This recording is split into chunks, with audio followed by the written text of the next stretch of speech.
reflexionando en Efesios capítulo 3, versículos 14 al 21. Efesios capítulo 3, versículos 14 al 21. Y dice así la palabra del Señor. Les pido que tengan abiertas sus Biblias en este texto. Si no tienen Biblia y desean tener una, recuerden que ahí atrás en el área de donde está el librero, ahí donde está el huequito, hay Biblias que tenemos para prestarles, para que puedan tener ahí sus Biblias abiertas, o también el texto, los textos que estaremos reflexionando hoy estarán en la pantalla. Entonces dice así la palabra del Señor.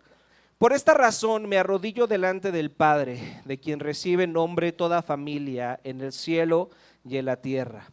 Le pido que por medio del Espíritu y con el poder que procede de sus gloriosas riquezas, los fortalezca a ustedes en lo íntimo de su ser, para que por fe Cristo habite en sus corazones. Y pido que, arraigados y cimentados en amor, puedan comprender junto con todos los santos cuán ancho y largo, alto y profundo es el amor de Cristo. En fin, que conozcan ese amor que sobrepasa nuestro conocimiento, para que sean llenos de la plenitud de Dios. Al que pueda hacer muchísimo más que todo lo que podemos imaginarnos o pedir, por el poder que obra eficazmente en nosotros, a Él sea la gloria en la iglesia y en Cristo Jesús, por todas las generaciones y por los siglos de los siglos. Amén. Esta es la palabra del Señor y estamos estudiando la carta de Pablo a los Efesios, y Pablo en esta carta habla acerca de lo que es la iglesia. ¿Quiénes somos en Cristo al ser su iglesia? ¿Y qué significa vivir en este mundo como el pueblo escogido por Dios? De eso hemos estado reflexionando en las últimas semanas. Y la semana pasada, si estuvieron aquí, vimos que en este capítulo 3, Pablo está comenzando a orar por la iglesia de Éfeso, pero de un momento a otro se detiene.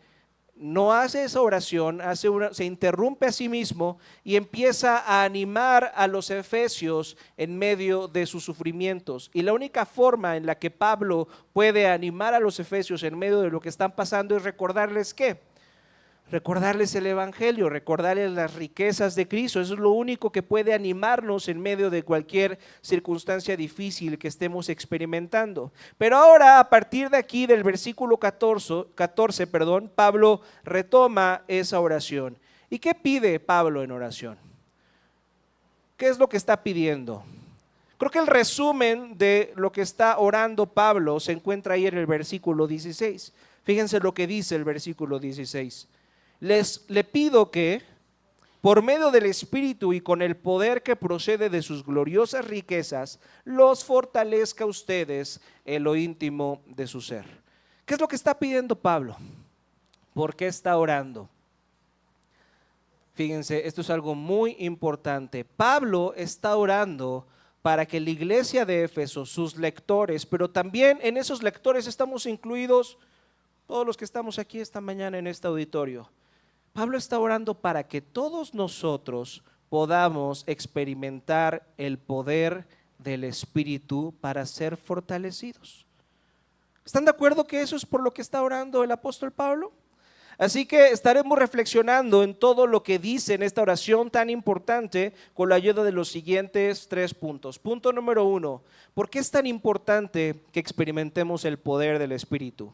¿Qué es realmente experimentar el poder del Espíritu? Y finalmente, punto número 3, ¿cómo podemos obtener el poder del Espíritu? ¿Por qué es tan importante el poder del Espíritu? ¿Qué es realmente el poder del Espíritu y cómo podemos obtenerlo?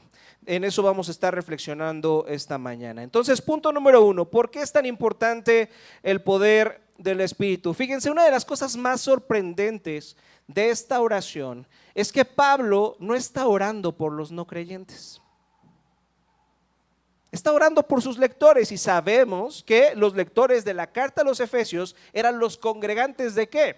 De la iglesia en Éfeso. Y algunas personas, los expertos dicen que no solamente era una carta para los congregantes de la iglesia en Éfeso, sino para todas las iglesias ubicadas en Asia Menor.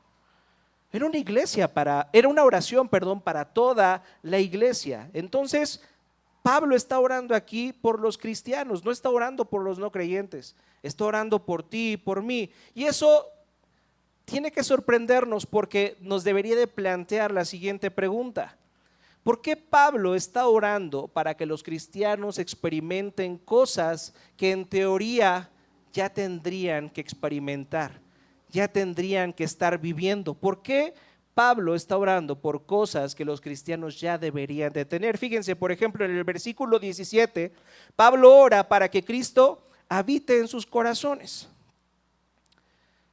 ¿Qué acaso no, cuando una persona recibe a Cristo como su Señor y Salvador, justamente eso es lo que pasa, que Cristo viene a morar en nuestros corazones? ¿No les enseñamos eso a los niños pequeños cuando están en sus clases de escuelita dominical? ¿Dónde habita Jesús, hijo? ¿Y qué tiene que responder el niño si puso atención a su clase? En mi corazón. Entonces, entendemos que Cristo ya debería habitar en nuestros corazones, pero Pablo ora por esto. Y luego los versículos 18 y 19, Pablo ora para que conozcan el amor de Cristo. ¿No se supone que por eso nos hicimos cristianos? Porque conocemos el amor de Cristo, lo entendemos este amor que se nos ofrece, y entonces decimos: oye, yo necesito de ese amor, yo necesito de esa gracia, de esa misericordia, por eso vine a la fe en Jesús. ¿Por qué Pablo está orando por cosas que los cristianos ya deberían de tener? ¿Por qué creen? ¿Está siendo redundante? ¿Está gastando palabras? ¿Está gastando saliva? O bueno, en este caso, letras. ¿Por qué está orando por algo que la iglesia ya debería de tener? Fíjense, solo hay una respuesta posible. Una cosa es creer en el amor de Cristo, y otra muy diferente es confiar y experimentar ese amor en lo más profundo de tu ser. Lo voy a volver a decir. Una cosa es creer en el amor de Cristo, y otra cosa muy diferente es experimentar y confiar en ese amor en lo más profundo de tu ser. Fíjense, en el versículo 16, Pablo dice que necesitamos ser fortalecidos con el poder del Espíritu en lo íntimo de nuestro ser. ¿Están de acuerdo que eso dice? ¿Para qué se refiere Pablo con lo íntimo de nuestro ser? ¿Qué es lo íntimo de nuestro ser? ¿Qué es lo íntimo de tu ser? Cuando le dices a una persona: te amo desde lo más íntimo de mi ser, no sé si digas esa frase, pero si eres muy poético y dices: te amo desde lo más íntimo de mi ser, ¿qué es lo que quieres decir? ¿Te amo desde qué? Desde lo más profundo de mi corazón. Y recuerden que cuando la Biblia habla del corazón, o en este caso Pablo está hablando del lugar más íntimo de nuestro ser, no se refiere a ese órgano que se encarga de bombear sangre a cada parte de nuestro cuerpo, ni se refiere a ese lugar donde están todas nuestras emociones. Pablo se está refiriendo al centro de control, al centro de mando, donde está todo lo que somos nosotros, donde está nuestra identidad. Ya lo dijimos la semana pasada: donde esté tu tesoro, ahí va a estar tu corazón. Lo que sea que controle tu corazón va a controlar tu vida. Y Pablo está orando por eso, para que lo que esté en el centro de tu corazón y lo que controle tu vida sea ¿qué? ¿Sea qué? El amor de Cristo. Él está orando para que el Espíritu Santo te recuerde el amor de Cristo, porque tenemos que entender cuál es la principal tarea del Espíritu Santo. La principal tarea del Espíritu Santo no es exaltarse a sí mismo. ¿Cuál es la principal tarea del Espíritu Santo? Anunciar a Cristo. John Stott, en uno de sus sermones en Juan 16, cuando dice Jesús que el Espíritu Santo va a venir, ese consolador va a venir y nos va a revelar y nos va a guiar a toda la verdad para glorificarlo a Él. Y Jesús dice: yo soy la verdad, yo soy el camino, la verdad y la vida, y todo el que viene a mí, el Padre habita en él.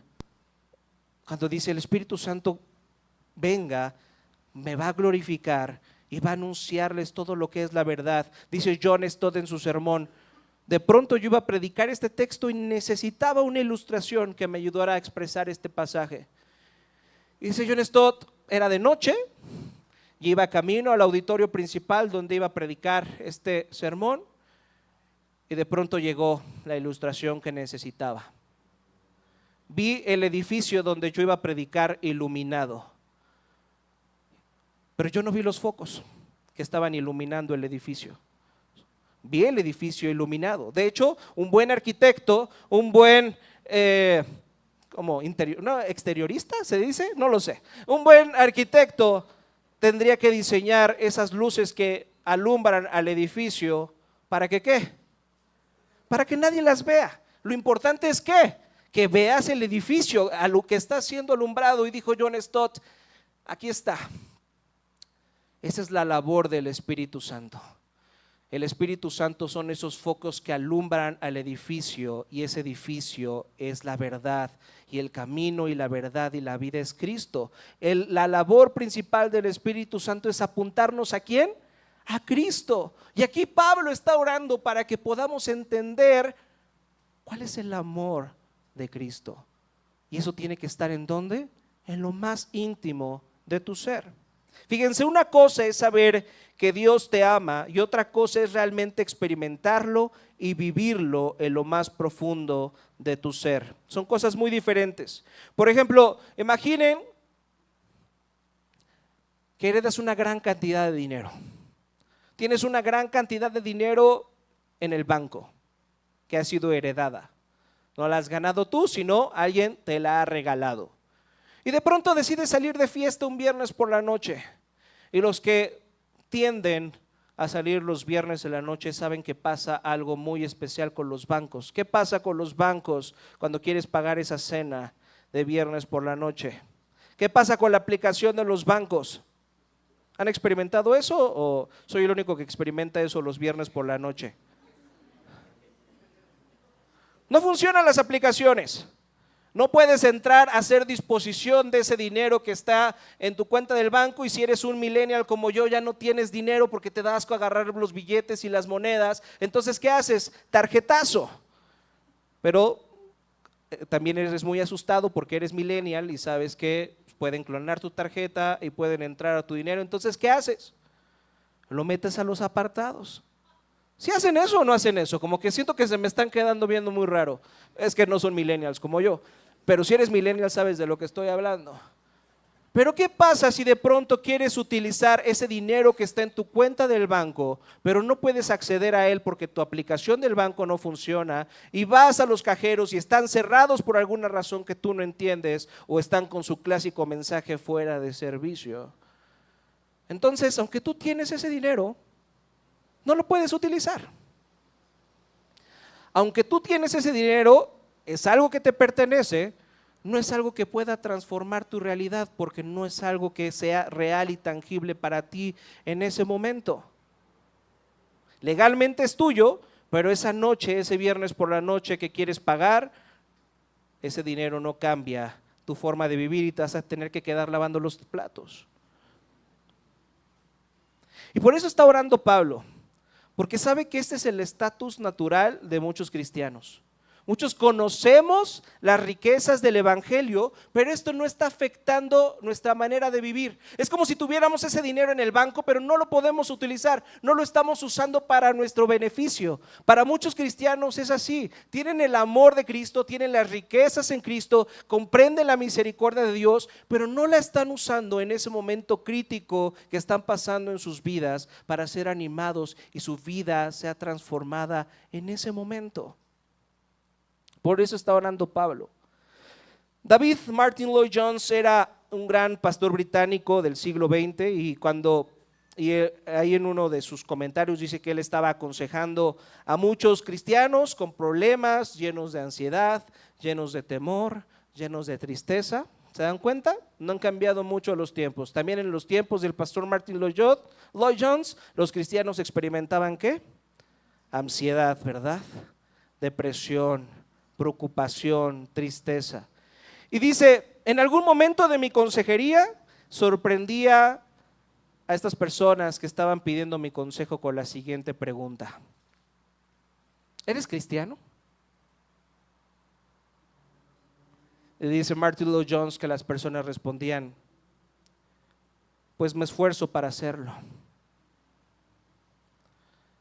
Dice Martin Lloyd-Jones, en ese momento me di cuenta que esas personas probablemente comprendían las buenas noticias del Evangelio, pero no las estaban experimentando. Porque ellos tenían que entender que su relación con Cristo no dependía de su esfuerzo. Ser cristiano no es algo que te ganas, es algo que eres. O tu confianza está puesta en esa vida que Cristo vivió, que tú no puedes vivir, pero que Él vivió en tu lugar. Y tu confianza está puesta de que Él pagó por tu pecado, por tu maldad en esa cruz, y ahora tú ya no tienes nada que cubrir. Ahora eres aceptado por el Padre, reconciliado con Dios, y ahora eres llamado un hijo de Dios, y ahora formas parte de su pueblo, de su nación. Ser cristiano no es algo que tú te esfuerzas a hacer, es algo que eres. ¿Eres cristiano o no eres cristiano? Pero no tiene nada que ver con tu esfuerzo, tiene que ver en dónde está tu confianza. Y Lloyd-Jones quería demostrarles que realmente estaban tan afectados por lo que estaban viviendo porque realmente no comprendían el Evangelio. Su fe en Cristo no había llegado a lo íntimo de su ser. El amor de Cristo no les había impactado de manera real, profunda y personal. Y muchas veces esa es nuestra condición, tuya y mía. ¿Cuál es nuestro principal problema como cristianos? Nuestro principal problema como cristianos es que olvidamos facilísimo las buenas noticias del Evangelio. Es lo primero que olvidamos. Es lo primero que olvidamos cuando estamos en medio de una situación difícil. Olvidamos que somos personas amadas, que somos personas a las que Dios tuvo que entregar a su Hijo para poder adoptarnos y recibirnos. Que somos personas que Dios ama tanto que estuvo dispuesto a entregar a su Hijo para poder recibir. Personas que Dios ama tanto que a pesar de tus defectos, a pesar de tu carácter, a pesar de tu egoísmo, a pesar de tu maldad, Él ha hecho todo para reconciliarse contigo y poder estar en una eternidad a tu lado. ¿Piensas eso constantemente cuando estás en medio de los problemas? O más bien piensas, Dios es injusto por hacerme pasar esto que está pasando, que estoy viviendo. ¿Cómo actúas? ¿Piensas que Dios es injusto? ¿Te enojas con Dios? Dices, esto no es justo, Señor. No es justo que mi vida sea así y la de otros que son peores cristianos que yo sea mejor que la mía. O realmente en medio de esa situación de dolor recuerdas esta gracia, estas asombrosas riquezas que ahora tienes en Cristo. Por eso está orando Pablo. Y fíjense en esto, Pablo está escribiendo a personas que vivían en un mundo lleno de peligros reales, que estaban enfrentando enfermedades, pobreza, persecución, guerras, injusticia. Y aún así, Pablo no está orando para que tengan un mejor gobierno, para que tengan salud. Pablo no está orando para que tengan seguridad, para que estén más cómodos. No. Pablo, ¿por qué está orando? Él conocía estas circunstancias adversas y difíciles que sus lectores estaban experimentando, pero dice, eso no es lo más importante. Lo más importante es para que el amor de Cristo esté en lo más íntimo de su ser, eso forme su identidad, eso forme realmente quiénes sean ustedes. Ahí encuentran su seguridad, ahí encuentran su consuelo, ahí encuentran su satisfacción, porque saben que si Cristo está en el centro de su corazón y es lo primordial de su vida, y ahí encuentran su satisfacción, nada en este mundo, por más difícil que sea, va a poder destruirlos. Estoy llorando por esto no porque se me esté olvidando las circunstancias difíciles que están experimentando. Estoy llorando por esto porque si Cristo está en el centro de su corazón, son invencibles. Se vuelven invencibles. Esto no significa que no vayan a llorar. Esto no significa que ya no vaya a haber preocupación. Esto no significa que tengan que aparentar una felicidad estoica que no tienen. Pero si Cristo está en el centro de su corazón, nada va a ser lo suficiente fuerte para destruirlos, para desestabilizarlos, para terminar con ustedes. Van a poder enfrentar estas situaciones de una manera diferente si Cristo está en el centro.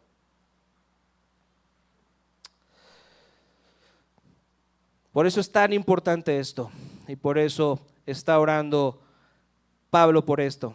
Ahora, Pablo está orando para que los lectores en Efesios puedan experimentar el poder del Espíritu Santo. Ahora la pregunta es, ¿qué es realmente el poder del Espíritu Santo? Vayamos a nuestro punto número 2. Y para poder entender cuál es el poder que el Espíritu Santo tiene, del que Pablo está hablando y del que está orando para que la iglesia pueda experimentarlo, la mejor manera de entenderlo es observar con cuidado las 3 peticiones que Pablo hace en esta oración.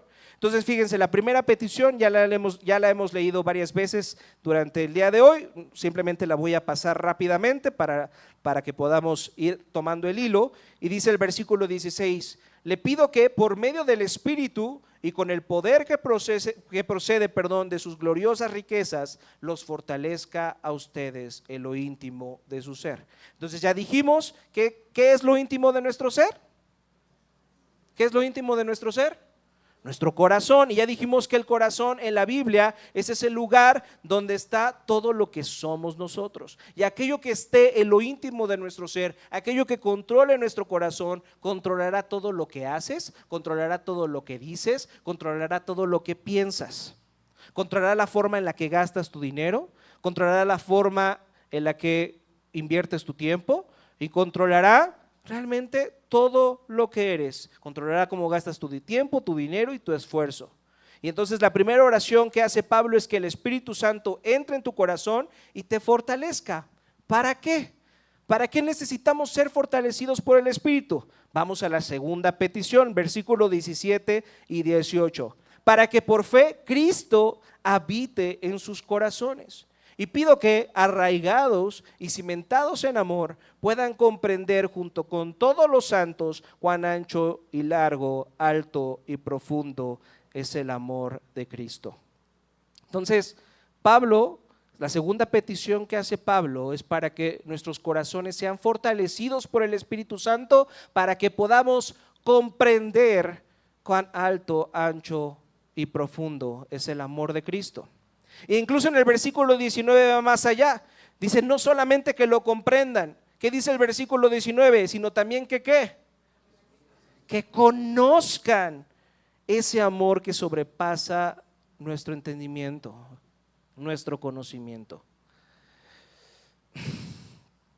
Fíjense, en todo matrimonio siempre llega el momento en que una de las dos personas, ya sea el esposo o la esposa, depende cuál sea más necesitado de amor y de cariños, siempre hay un momento en el que en el matrimonio una de las dos personas va a decir, ya sé que me amas, ya me lo has dicho muchas veces y lo creo, pero no lo siento. ¿Alguna vez han experimentado eso? Que su esposa o su esposo les dice, ya sé que me amas, pero no siento en este momento que me estés amando. Si tu esposa o tu esposo te está diciendo eso, déjame decirte que estás en problemas. Pero ¿qué te quiere decir realmente tu pareja si te dice, ya sé que me amas, me lo has dicho muchas veces, pero no lo siento? ¿Qué es lo que te quiere decir tu pareja? Lo que te quiere decir tu pareja no es que no sepa que no lo amas, ya lo sabe, ya se lo has dicho muchas veces, pero en ese momento ese sentimiento no es real para la otra persona. En ese momento esa persona no siente consuelo, no siente descanso en el hecho de que tú le ames. Entonces tienes que esforzarte para demostrárselo. Eso es justamente lo que Pablo está pidiendo. Él está orando para que no entendamos simplemente el amor de Dios de una forma teológica. Sí, lo sé, me sé las 5 doctrinas de la gracia, me sé las 5 solas de la Reforma Protestante, sí comprendo la gracia irresistible, sí comprendo la expiación limitada, pero es simplemente un concepto que está ahí en tu mente y el amor de Cristo no ha bajado a tu corazón para que realmente te sientas consolado y amado y sientas descanso en el amor de Cristo. Por eso es lo que está orando Pablo. ¿Qué pastoral es Pablo? ¿Qué consciente de la realidad es Pablo? ¿Saben por qué estaba pidiendo esto Pablo? Porque él también estaba experimentando eso. Él también estaba experimentando el entender que aunque, y lo dice en Romanos capítulo 7, aunque para mí los mandamientos de Dios, la ley de Dios era preciosa, y quería obedecerla, en lo íntimo de mi ser había otra ley que quería ir en contra de la ley de Dios. Pablo conocía su corazón. Pablo conocía qué rápido a él se le olvidaban las buenas noticias del evangelio, y él está orando por nosotros porque sabe que rápido olvidamos las buenas noticias del evangelio, y no simplemente las olvidamos, sino a veces las conocemos, pero eso no es real a nuestro corazón. El teólogo que mejor ha explicado esto es Jonathan Edwards, y en su famoso sermón Luz Divina y Sobrenatural, que les recomiendo que puedan leer si tienen tiempo durante esta semana, recuerden, anótenlo, Jonathan Edwards, Luz Divina y Sobrenatural. Dice esto Jonathan Edwards acerca del amor de Cristo. Dice: hay dos maneras de saber que la miel es dulce.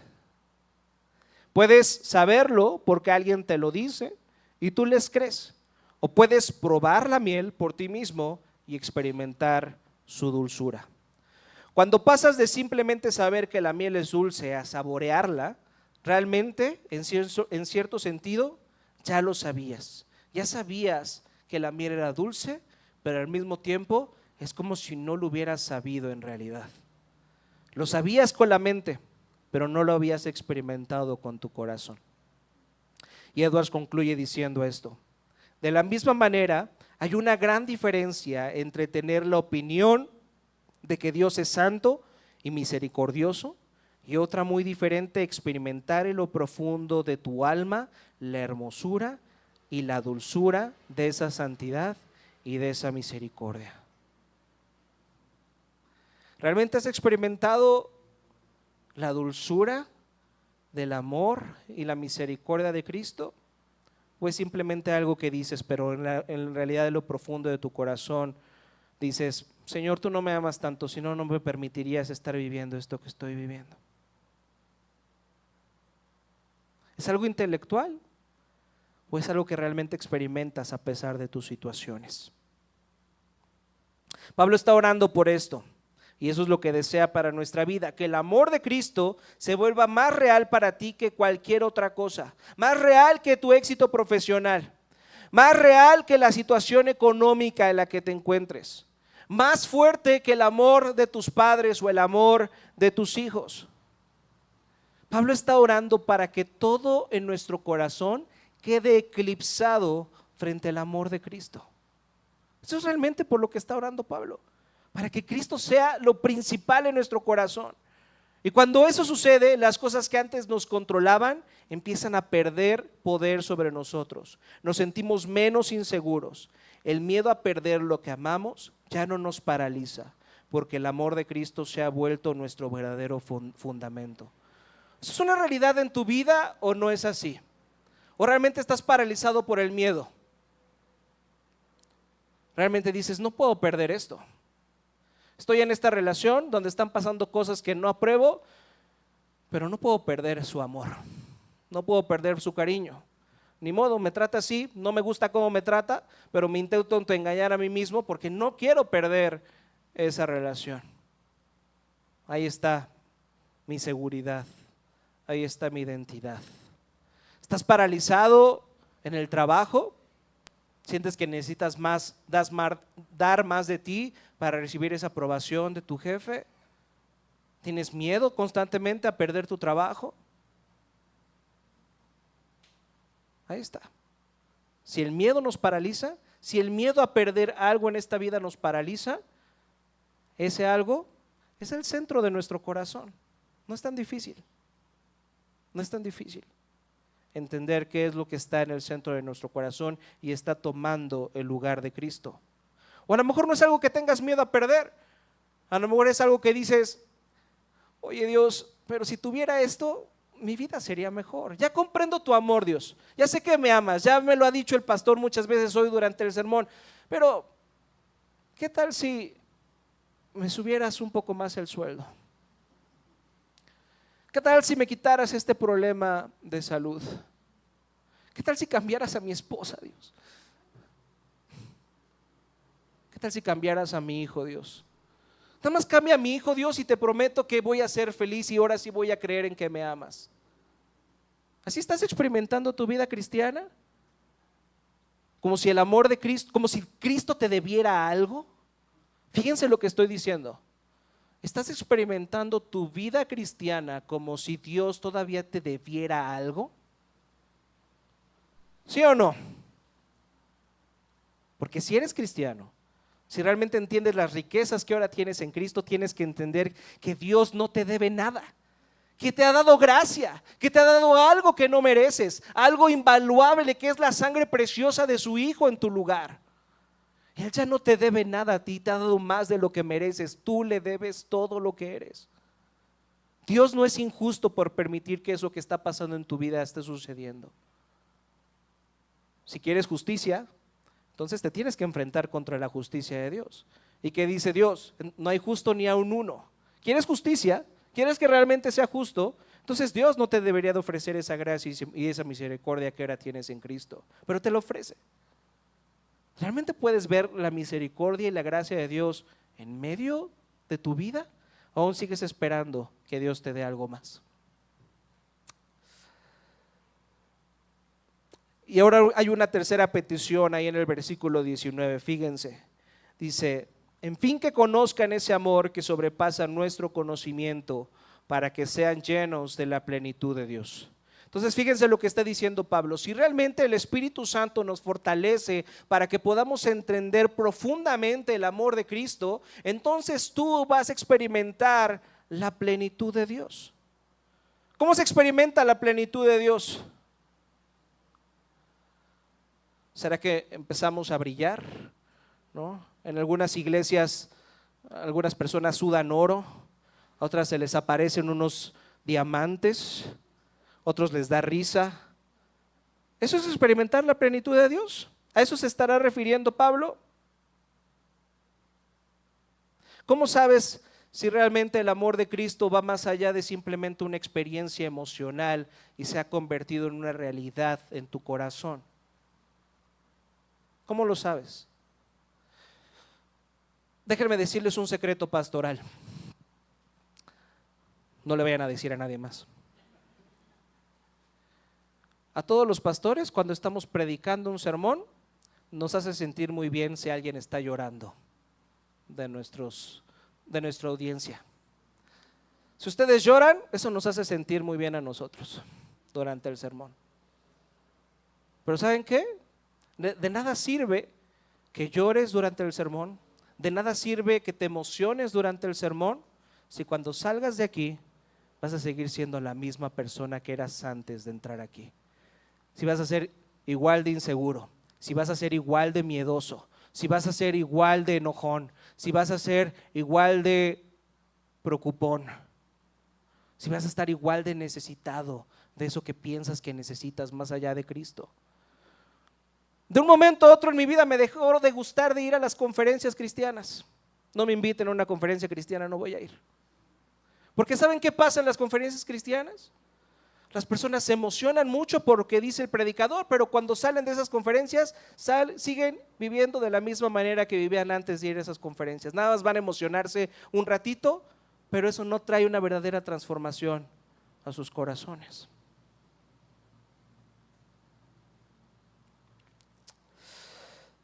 Si realmente experimentas a Cristo en lo más profundo de tu ser, esto debe de cambiar tu manera de vivir. Y no solamente eso, debe de cambiar la forma en la que enfrentas los problemas de tu vida. ¿Sigues pensando que necesitas algo más aparte de Cristo para ser feliz?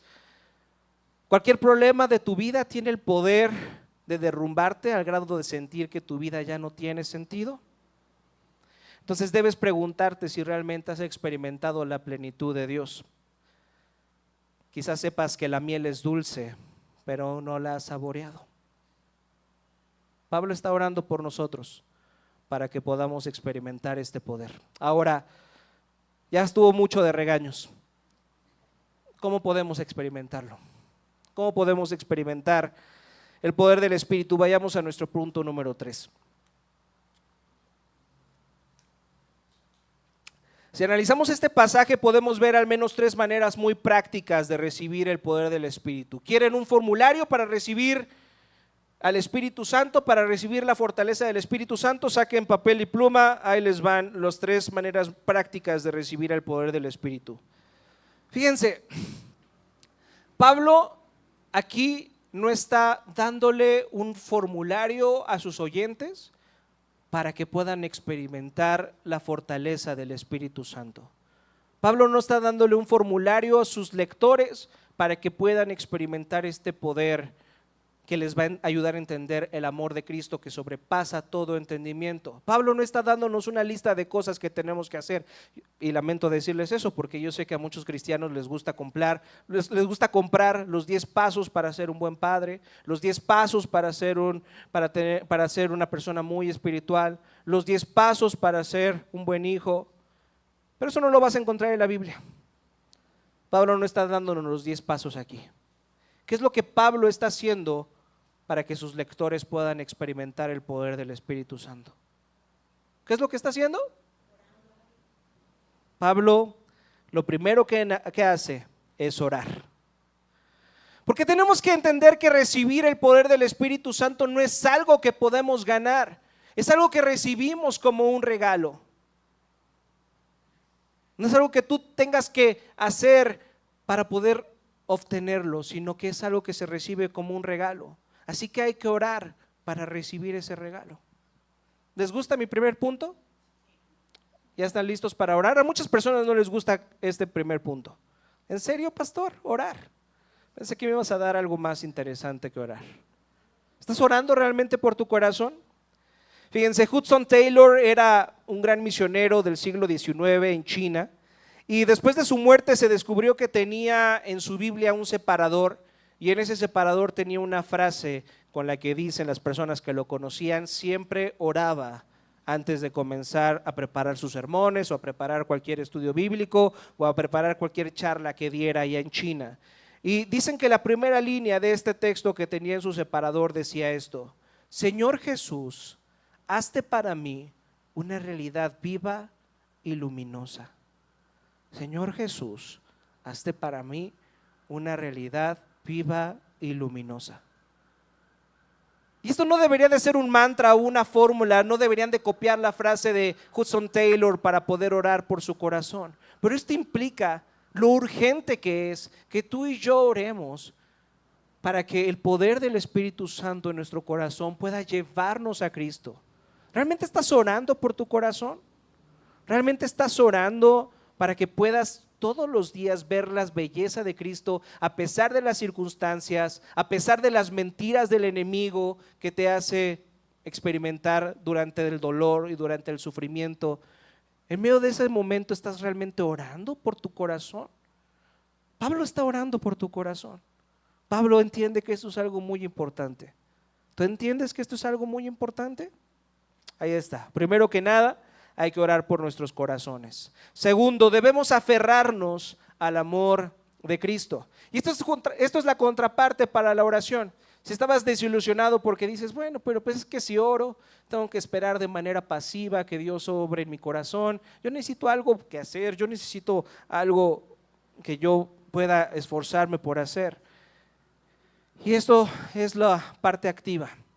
Tal vez la parte de oración tenga su parte pasiva, aunque tiene mucha parte activa porque tienes que orar por tu corazón, pero sí, tienes que esperar que Dios a su tiempo obre en tu corazón. Pero hay algo activo, hay algo que hacer. Fíjense, en el versículo 18 la palabra que se traduce como comprender es la palabra griega katalambano, que tiene un significado muy extraño para el contexto de lo que está diciendo Pablo, porque dice que podamos comprender junto con todos los santos cuán ancho y alto y profundo es el amor de Cristo. Y Pablo está utilizando aquí la palabra katalambano, que puedan katalambano el amor de Cristo junto con todos los santos.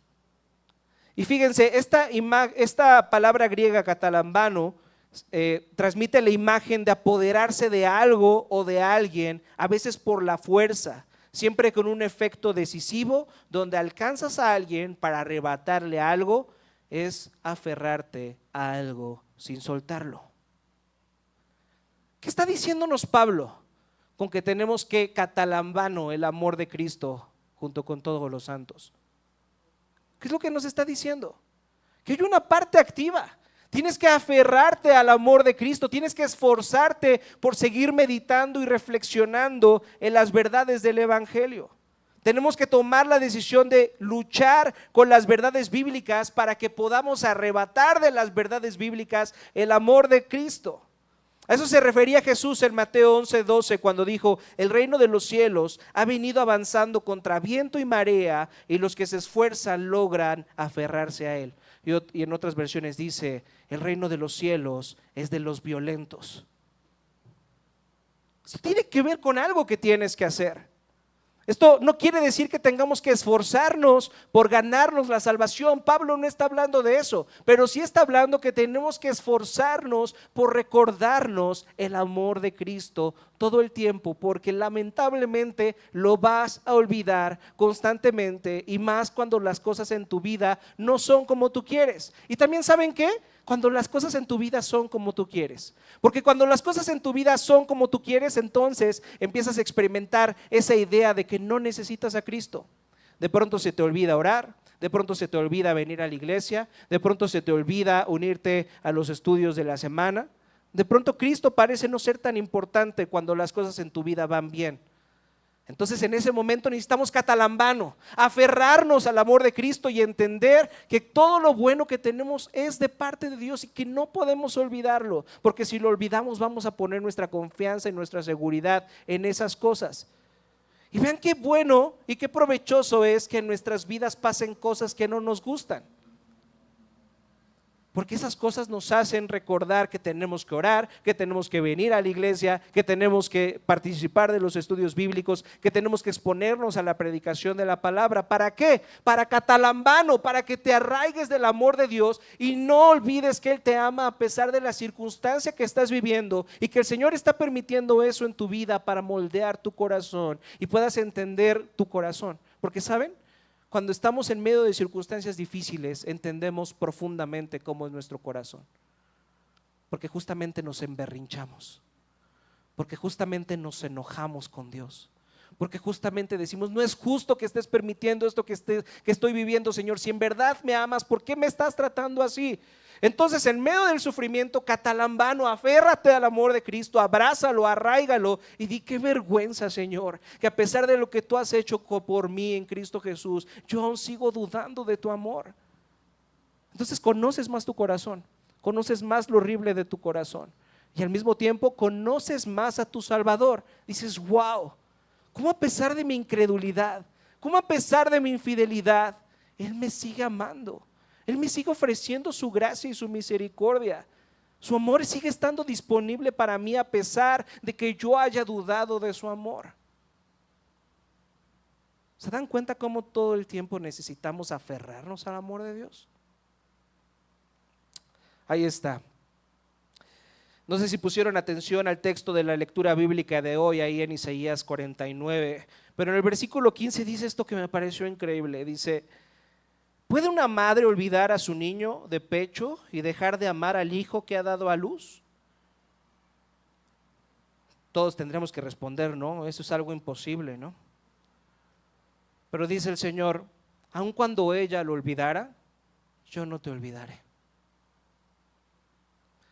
Aunque perdieras el amor de tu padre, aunque perdieras el amor de tu madre, aunque perdieras el amor de tus hijos, aunque perdieras ese puesto en el trabajo, aunque perdieras tu salud, aunque perdieras eso que tanto anhelas, yo no me olvidaré de ti.